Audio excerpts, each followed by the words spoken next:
Well, if it holds up, I mean, I will tell you, Mr. Trump, for all the things that he says, and he said a lot of things today, which which surprised us people here also, the ferocity of his language. But by and large, he really would like to. He has always expressed a great affection for the people of Iran, even otherwise. I mean, it's just that we have had 47 years in which the leadership of that country has been berating India, I mean, berating the United States by saying debt to America, holding our diplomats as prisoners, using the proxies to kill Americans around all over the place, and then forcing sort of Americans under Mr. Obama to pay them a lot of cash.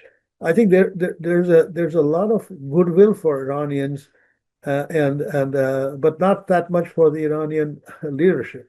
But then that leadership is more or less gone today. So the new leadership, many people say that will be more fanatical than what was there in the past. I cannot imagine a more fanatical leadership than what had been there before. I mean, you just have to believe that the newer leadership will be different and perhaps more pragmatic than what was there. So I expect, and let me also tell you, many people don't realize it in India, especially. Uh, uh, President Trump has one very important friend. He's an opposition. He's a politician in opposition, and he is a Shia Muslim, and he is one of his best friends. And that person is the mayor of New York City, very important position in the United States. Zohran Mamdani is one of the good friends of. He has been invited to White House many times, and they're both smiling and hugging and that sort of thing.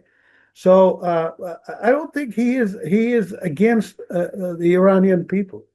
I think the problem has been, as I said, the United States has kind of let it pass for the last 47 years because they know, given the nature of the American democracy, kicking the can down the road, as every president did since President Carter, basically is the easier way out. Why bother with emergencies until it gets too late? So my feeling is that United States, I would be surprised. What I'm trying to say is I would be surprised if the United States actually begins to invest in Iran if the nature of the relationship between the two countries changes. And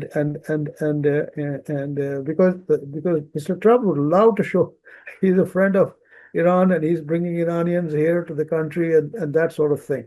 A lot can happen depending on how that goes along. The challenge that Iran will face is that, in a sense, their existence of their leadership. It's much like in Pakistan. Their existence of their leadership depends on retaining hostility towards the United States. So the big paintings on their highways, on their crossroads against the United States, against America, American leaders, debt to America, processions and all that. I don't know if they can really get away from there, because once they get away from there, then the purpose of their so-called legitimacy kind of weakens, and that may worry them. As I said, there's a tremendous similarity with the situation in Pakistan, where military basically holds everything together by showing hate towards India. So it's a similar sort of a situation. So I don't know. I again don't know what will happen from the Iranian side, but my feeling is from the American side, Trump surprises people all the time. So he could change. He could show a degree of benevolence that people will be surprised with.